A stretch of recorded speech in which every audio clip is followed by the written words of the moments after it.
மூவேந்தரின் இளங்கதிர் காலை செய்திகளுக்காக ரேவதி. ரவீனா. முதலில் தலைப்புச் செய்திகள். சென்னையில் இரவு முழுவதும் மரங்களை அகற்றும் பணி, விரைவில் மின் விநியோகம் சீராகும் என அறிவிப்பு.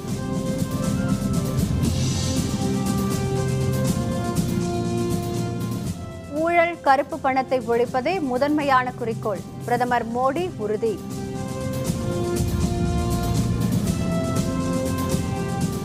மாஞ்சா நூலுக்கு நாடெங்கும் இடைக்கால தடை, தேசிய பசுமை தீர்ப்பாயம் உத்தரவு.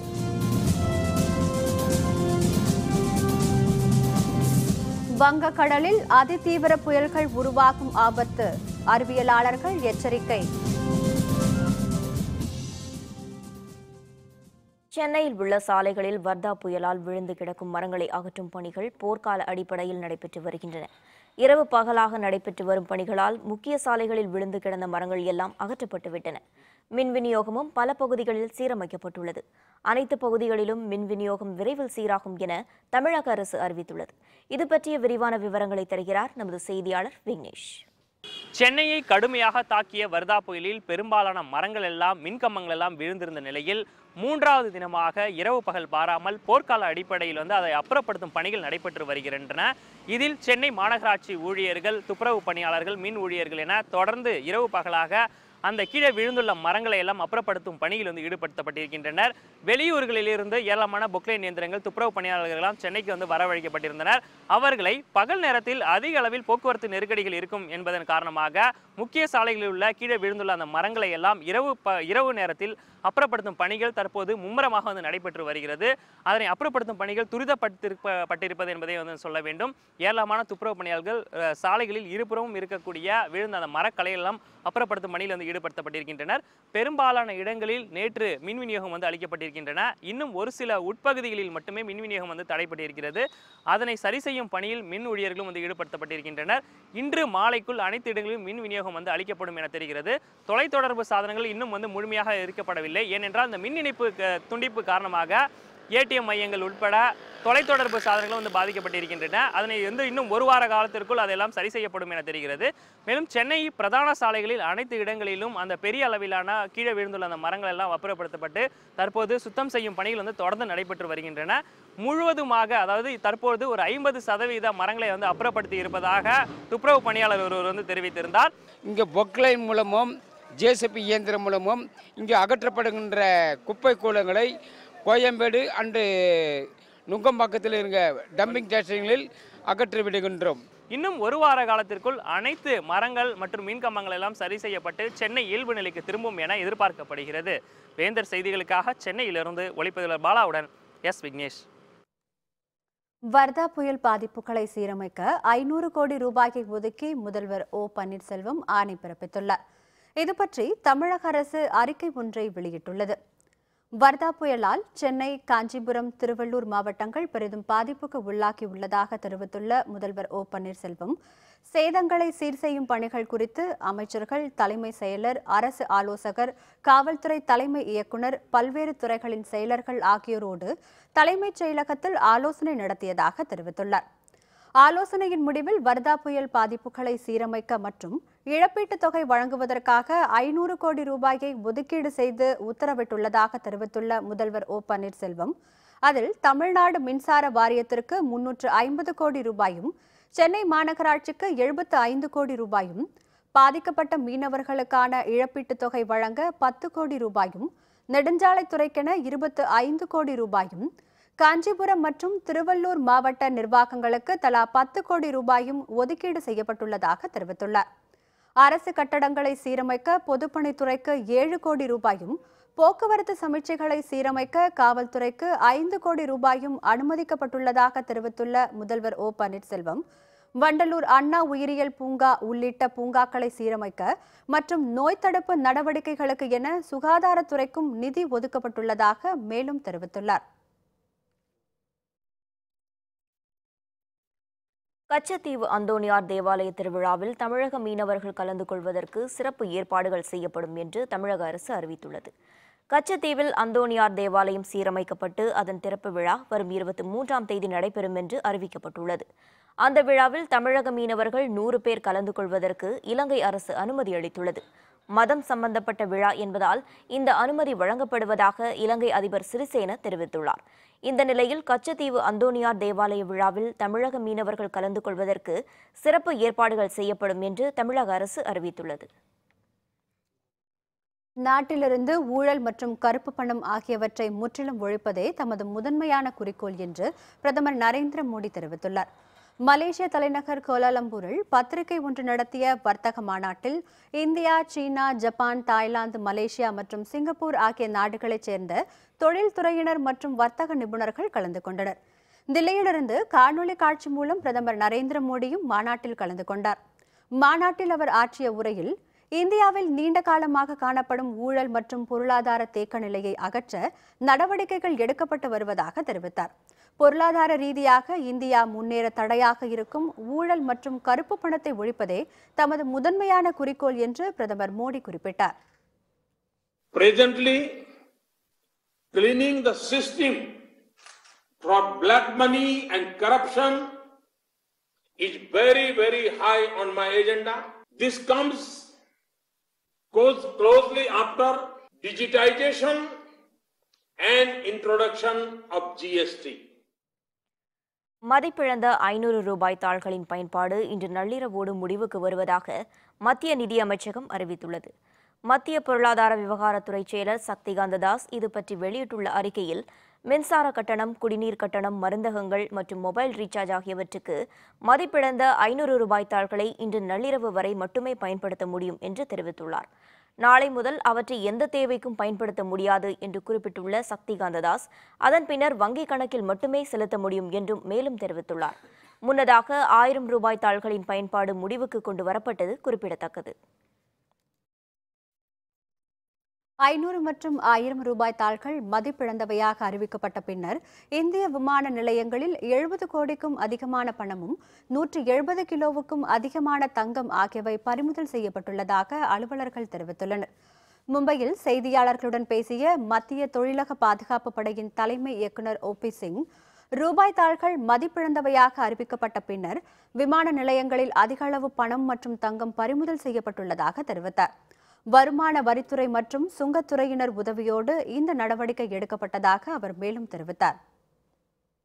Since the demonetizations of this, when we have seized almost more than 70 crores of cash.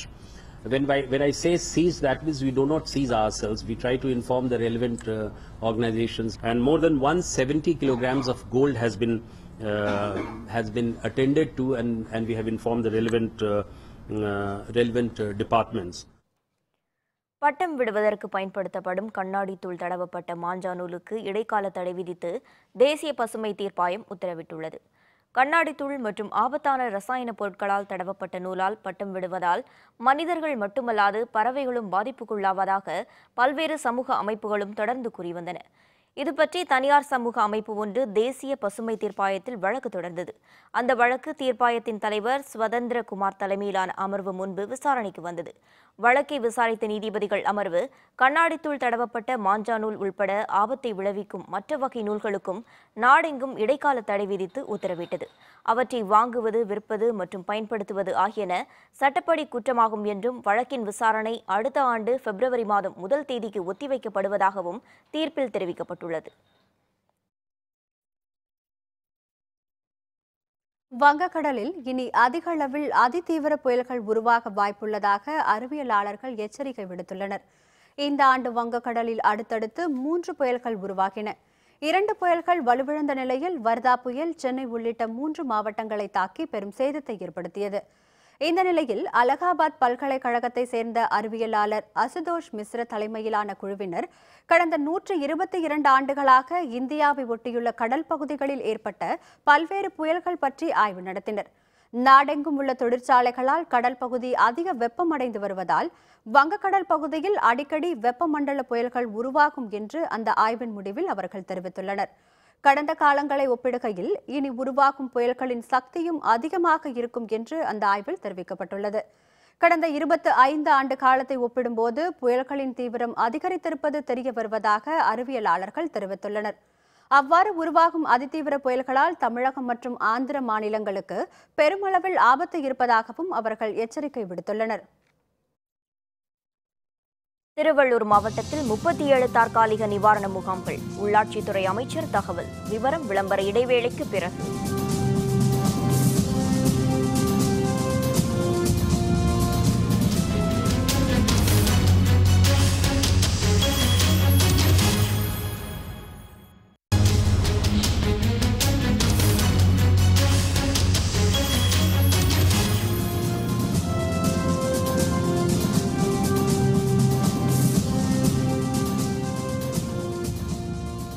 செய்திகள் தொடர்கின்றன. திருவள்ளூர் மாவட்டத்தில் வர்தா புயலால் பாதிக்கப்பட்டவர்களுக்கு உதவும் வகையில் 37 தற்காலிக முகாம்கள் அமைக்கப்பட்டுள்ளதாக தமிழக உள்ளாட்சித்துறை அமைச்சர் SP வேலுமணி தெரிவித்துள்ளார். திருவள்ளூர் மாவட்டத்தில் வர்தா புயல் பாதித்த பகுதிகளை அமைச்சர் SP வேலுமணி அரசு அலுவலர்களுடன் சென்று பார்வையிட்ட பின்னர் பொன்னேரி கோட்டாட்சியர் அலுவலகத்தில் செய்தியாளர்களுடன் பேசினார். மாவட்டத்தில் வர்தா புயல் தாக்குதலில் 19,132 வீடுகள் முழுவதும் சேதமடைந்துள்ளதாகவும் 4,692 வீடுகள் லேசான சேதமடைந்துள்ளதாகவும் அப்போது அவர் தெரிவித்தார். பாதிக்கப்பட்டவர்களுக்கு உதவும் வகையில் 37 தற்காலிக முகாம்கள் மூலம் நிவாரணப் பணிகள் மேற்கொள்ளப்பட்டு வருவதாகவும் அவர் தெரிவித்தார். வர்தா புயலால் பாதிக்கப்பட்ட திருவள்ளூர் மாவட்ட பகுதிகளில் போர்க்கால அடிப்படையிலே நிவாரணப் பணிகள் மேற்கொள்ளப்பட்டு வருகிறது. 37 தற்காலிக நிவாரண முகாம்கள் திறக்கப்பட்டுள்ளது. மாவட்டத்தில் உள்ள 12 அரசு மருத்துவமனை தலா ஒரு ஜெனரேட்டர் வீதம் 12 ஜெனரேட்டர் பொருத்தப்பட்டுள்ளது. படிப்படியாக ஒவ்வொரு பகுதியாக மின்சாரம் சரி செய்யப்படும் என்பதை தெரிவித்துக் கொள்கிறோம். சென்னை, திருவள்ளூர் மற்றும் காஞ்சிபுரம் மாவட்டங்களில் உள்ள பள்ளிகள் மற்றும் கல்லூரிகள் இன்று முதல் வழக்கம் போல் செயல்படும் என்று தமிழக பள்ளிக் கல்வித்துறை அமைச்சர் K. பாண்டியராஜன் அறிவித்துள்ளார்.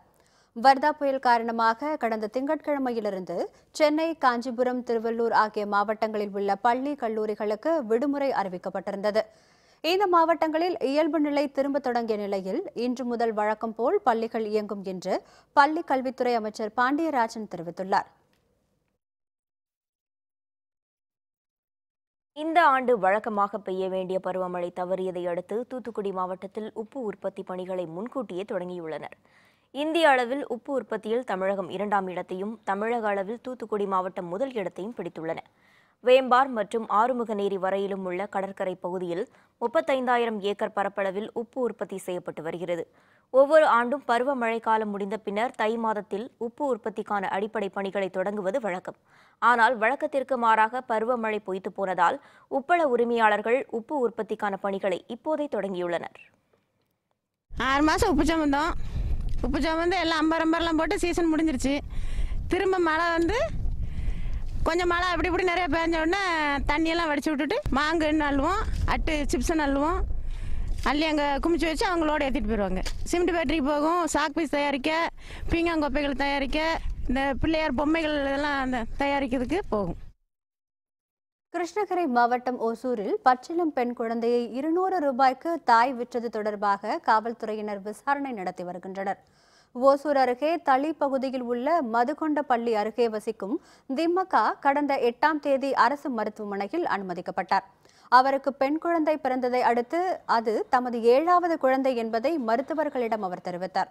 குடும்ப கட்டுப்பாட்டு அறுவை சிகிச்சை செய்து கொள்ளுமாறு மருத்துவர்கள் அறிவுறுத்தியதை அடுத்து கடந்த 10ஆம் தேதி அவர் காணாமல் போனதாக கூறப்படுகிறது. அவரை பற்றி விசாரித்த போது பச்சிளம் குழந்தையை 200 ரூபாய்க்கு விற்றுவிட்டு வீட்டுக்கு வந்துவிட்டதாக தெரிவித்தார். காவல்துறையினரிடம் புகார் தெரிவித்ததை அடுத்து அது பற்றி விசாரணை நடத்தி வருகின்றனர். தஞ்சாவூரில் 47வது நாடக பெருவிழாவில் பங்கேற்ற நாடக கலைஞர்கள் அழிந்து வரும் நாடக கலையை காக்க மாணவர்களுக்கு அதனை கட்டாய பாடமாக்க வேண்டும் என்று தெரிவித்துள்ளனர். காவிரி அன்னை கலைமன்றத்தின் சார்பில் 47வது நாடக பெருவிழா தஞ்சை ராமநாதன் மன்றத்தில் தொடங்கியுள்ளது. ஆந்திரம், கர்நாடகம், புதுச்சேரி உள்ளிட்ட மாநிலங்களைச் சேர்ந்த பல்வேறு நாடக குழுவினர் பெருவிழாவில் கலந்து கொள்கின்றனர். 17 நாட்கள் நடைபெறும் இந்த நாடக விழாவில் சமூகம், வரலாறு மற்றும் நகைச்சுவை நாடகங்கள் இடம்பெறுகின்றன. 36 நாடகங்கள் அரங்கேற்றம் செய்யப்பட உள்ளதாக நிகழ்ச்சி ஏற்பாட்டாளர்கள் தெரிவித்துள்ளனர். சமூக வலைதளங்களின் வளர்ச்சியால் நாடக கலை அழிந்து வருவதால் மாணவர்களுக்கு நாடக கலையை கட்டாய பாடமாக்குதல் மிகவும் அவசியம் என்று நாடக கலைஞர்கள் வலியுறுத்தியுள்ளனர். நாடகக்கலை என்பது நமது வாழ்க்கையில் பெரிய பெரிய விஷயங்களெல்லாம் மக்களுக்கு தெளிவாக எடுத்து சொன்ன ஒரு விதமானது தான் நாடகக்கலை. அதே மாதிரி படிக்கிற மாணவர்கள் முதற்கொண்டு அவங்களை நல்லா படிக்க வச்சது நாட்டுப்பற்று, தேசிய பற்று, குடும்ப பாசம், குடும்ப பற்று இத்தனையுமே நமக்கு சொல்லி கொடுத்தது எதுன்னா அந்த நாடகக்கலை தான். நீலகிரி மாவட்டம் கோத்தகிரி நகருக்குள் காட்டு மாடுகள் நடமாட்டம் அதிகரித்துள்ளதால் மக்களின் இயல்பு வாழ்க்கை பெரிதும் பாதிக்கப்பட்டுள்ளது. நீலகிரி மாவட்டத்தின் 50% அதிகமான பகுதிகள் வனப்பகுதிகளாக உள்ள நிலையில் யானை, சிறுத்தை, காட்டுமாடு, வரையாடு, பன்றி உள்ளிட்ட பல்வேறு விலங்கினங்கள் வாழ்ந்து வருகின்றன. காடுகள் அழிக்கப்படுவதால் வன விலங்குகளின் மேய்ச்சல் நிலங்கள் குறைகின்றன. இதன் காரணமாக வனவிலங்குகள் தேயிலை தோட்டங்கள் மற்றும் மனிதர்கள் வசிக்கும் குடியிருப்பு பகுதிகளை தேடி வருவது வாடிக்கையாகியுள்ளது. இதனிடையே கோத்தகிரி நகர் பகுதியில் காட்டு மாடு ஒன்று மக்கள் நடமாட்டம் மிகுந்த பகுதியில் சுற்றித் திரிந்ததால் மக்கள் அச்சமடையும் நிலை ஏற்பட்டுள்ளது. இதன் காரணமாக மக்களின் இயல்பு வாழ்க்கை பெரிதும் பாதிக்கப்பட்டுள்ளது. சபரிமலை சீசனையொட்டி ஏராளமான ஐயப்ப பக்தர்களுடன் சுற்றுலா பயணிகளும் கன்னியாகுமரி கடற்கரையில் அதிக அளவில் குவிந்து வருகின்றனர். உலக சுற்றுலா தலங்களில் ஒன்றான கன்னியாகுமரியில் ஆண்டுக்கு இருமுறை சுற்றுலா பயணிகள் அதிக அளவில் வருவது வழக்கம். ஏப்ரல், மே கோடை விடுமுறையைப் போல சபரிமலை சீசனின் போதும் கன்னியாகுமரி கடற்கரையில் ஐயப்ப பக்தர்களும் அதிக அளவில் சுற்றுலா பயணிகளும் குவிவது வழக்கம். இந்த ஆண்டும் எதிர்பார்த்ததைப் போலவே தமிழ்நாடு, ஆந்திரம், கர்நாடகம், கேரளத்தைச் சேர்ந்த ஐயப்ப பக்தர்கள் அதிக அளவில் குமரியில் குவிந்து சூரிய உதயம், மறைவு ஆகியவற்றைக் கண்டு முக்கடலும் கூடும் குமரி முனையில் புனித நீராடுகிறார்கள். அதுபோல கடல் நடுவே அமைந்துள்ள திருவள்ளுவர் சிலை, விவேகானந்தர் பாறை, பகவதி அம்மன் கோவில், காந்தி நினைவு மண்டபம் ஆகியவற்றில் சுற்றுலா பயணிகளின் கூட்டம் அலைமோதுகிறது.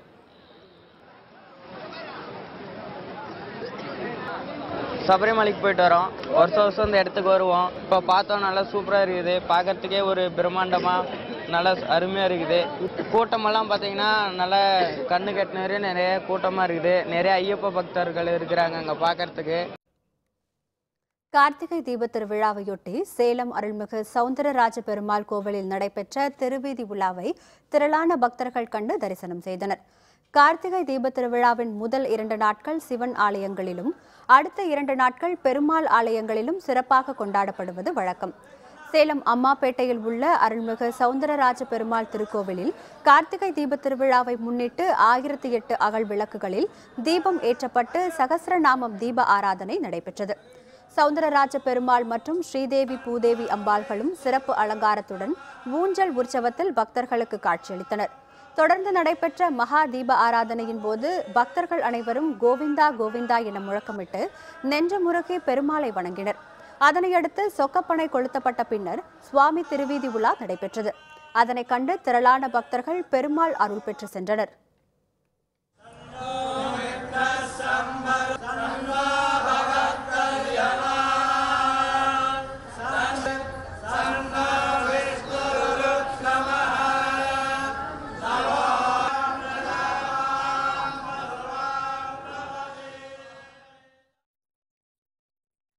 திருச்சி ஸ்ரீரங்கம் ஸ்ரீ அரங்கநாதர் திருக்கோவிலில் நடைபெற்ற கார்த்திகை தீப திருவிழாவின் முக்கிய நிகழ்வான சொக்கப்பனை கொளுத்தும் நிகழ்ச்சியில் திரளான பக்தர்கள் கலந்து கொண்டனர்.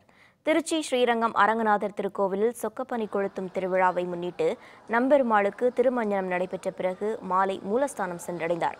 2வது புறப்பாடாக நம்பெருமாள் துளசி மாலைகள் அணிந்து கார்த்திகை கோபுரத்தை வந்தடைந்தார். பின்னர் சக்கரத்தாழ்வார் சந்நிதியில் அமர்ந்திருக்க சொக்கப்பனை கொளுத்தப்பட்டது. இதனைத் தொடர்ந்து நம்பெருமாளுக்கு தாயார் சந்நிதியில் திருவந்தி காப்பு எனப்படும் திருஷ்டி கழித்தல் நிகழ்ச்சி நடைபெற்றது.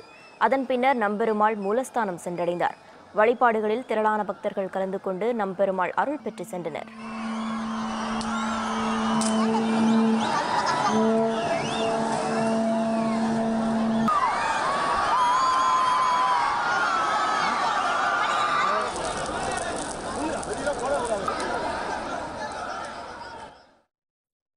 ISL கால்பந்து அரையிறுதியில் கேரளா வெற்றி. இறுதிப் போட்டியில் கொல்கத்தாவை எதிர்த்து விளையாடுகிறது. விவரம் விளம்பர இடைவேளைக்கு பிறகு.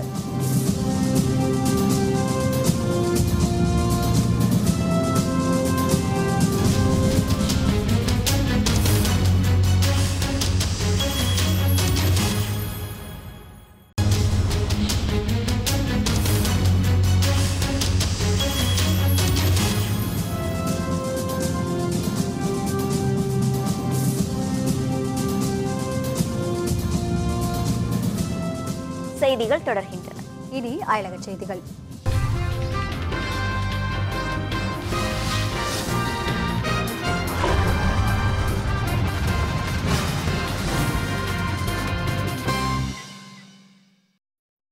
ஈராக்கின் மோசூல் நகரை ராணுவம் சுற்றி வளைத்து தாக்குதலை தீவிரப்படுத்தியுள்ளதால் IS தீவிரவாத இயக்கத்தின் தலைவர்கள் தப்பி ஓடிவிட்டதாக அமெரிக்க கூட்டுப்படை தெரிவித்துள்ளது. ஈராக் மற்றும் சிரியாவில் 2014ஆம் ஆண்டு பல பகுதிகளை IS தீவிரவாதிகள் கைப்பற்றியதுடன் இஸ்லாமிய தேசம் என்ற நாட்டை உருவாக்கினார்கள். இழந்த இந்த பகுதிகளை கைப்பற்ற சிரியா மற்றும் ஈராக் படைகள் தொடர்ந்து முயற்சித்து வந்தன. அவர்களுக்கு அமெரிக்க கூட்டுப்படைகள் வான்வெளி தாக்குதல் நடத்தி உதவி செய்து வந்தன. இதில் ஈராக்கில் IS தீவிரவாதிகளிடமிருந்த பெரும்பாலான பகுதிகள் மீட்கப்பட்டுவிட்ட நிலையில் மோசூல் நகரை கைப்பற்ற ஈராக் மற்றும் அமெரிக்க படைகள் இறுதிக்கட்ட தாக்குதலை நடத்தி வருகின்றன. இதனால் இரு தரப்புக்கும் இடையே கடும் சண்டை நடைபெற்று வருகிறது.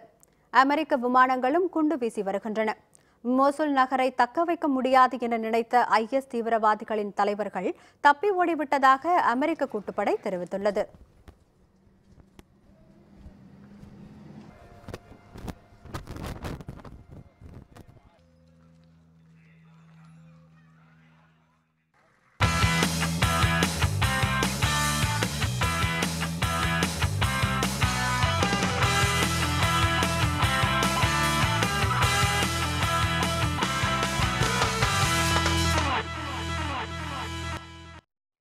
தில்லியில் நடைபெற்ற ISL கால்பந்து அரையிறுதிப் போட்டியில் கேரளம் அணி வெற்றி பெற்றதை அடுத்து இறுதிப் போட்டியில் கேரளம் மற்றும் கொல்கத்தா அணிகள் மோதுகின்றன. தில்லி ஜவஹர்லால் நேரு திடலில் ISL கால்பந்து போட்டியின் கேரளா பிளாஸ்டர்ஸ் டெல்லி டைனமோஸ் இடையிலான இரண்டாவது அரையிறுதி சுற்று போட்டி நேற்று நடைபெற்றது. பரபரப்பாக நடைபெற்ற ஆட்டத்தின் 21வது நிமிடத்தில் டெல்லி டைனமோஸ் வீரர் பெரைரா ஒரு கோல் அடித்ததால் டெல்லி அணி முன்னிலை பெற்றது. அதனையடுத்து கேரளா பிளாஸ்டர்ஸ் அணி வீரர் நசோன் ஆட்டத்தின் 24வது நிமிடத்தில் ஒரு கோல் அடிக்க ஆட்டம் சமநிலை அடைந்தது. ஆட்டத்தின் 29வது நிமிடத்தில் கேரள வீரர் ஹுசைனை மோசமான வகையில் கையாண்டதாக கூறி டெல்லி அணி வீரர் மில்லன் சிங்குக்கு ரெட் கார்டு வழங்கப்பட்டது. அதனைத் தொடர்ந்து டெல்லி அணி 10 வீரர்களோடு ஆட்டத்தை தொடர்ந்தது. ஆட்டத்தின் 45வது நிமிடத்தில் டெல்லி வீரர் ரோச்சா ஒரு கோல் அடித்து டெல்லி அணியை முன்னிலைக்கு அழைத்து சென்றார். ஆட்ட நேர முடிவில் டெல்லி டைனமோஸ் 2 கோல்களும் கேரளா பிளாஸ்டர்ஸ் ஒரு கோலும் அடித்திருந்தன. இரு அணிகளுக்கும் இடையிலான முதல் அரையிறுதி சுற்றில் கேரள அணி பெற்றிருந்த ஒரு கோல் சேர்க்கப்பட்டதால் 2-2 என்ற கோல் கணக்கில் இரு அணிகளும் சமநிலையில் இருந்தன. பின்னர் வழங்கப்பட்ட கூடுதல் நேரத்தில் இரு அணி வீரர்களும் கோல் அடிக்கவில்லை. அதன் பின்னர் பெனால்டி ஷூட் அவுட் கடைபிடிக்கப்பட்டது. 4 வாய்ப்புகளில் கேரளா 3 கோல்களை அடித்தது. டெல்லி வீரர்கள் கோல் எதுவும் அடிக்கவில்லை. அதனையடுத்து 3-0 என்ற கோல் கணக்கில் கேரளா பிளாஸ்டர்ஸ் வெற்றி பெற்றது. கேரளா பிளாஸ்டர்ஸ் அணியின் இந்த வெற்றியை அடுத்து வரும் 18ஆம் தேதி கொச்சியில் நடைபெறவிருக்கும் இறுதிப் போட்டியில் கொல்கத்தா அணியை எதிர்த்து கேரளா பிளாஸ்டர்ஸ் விளையாட உள்ளது.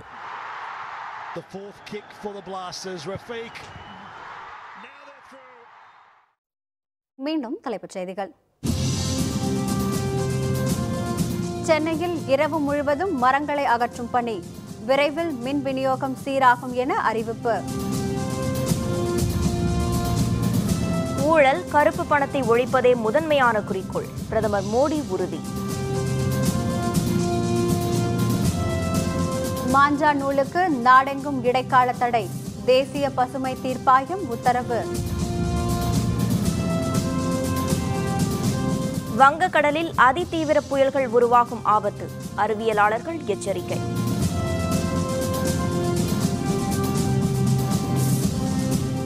இத்துடன் வேந்தரின் இளங்கதிர் காலை செய்திகள் நிறைவடைந்தன. மீண்டும் பகல் 11 மணிக்கு வேந்தரின் இளங்கதிர் முற்பகல் செய்திகளில் சந்திப்போம். வணக்கம்.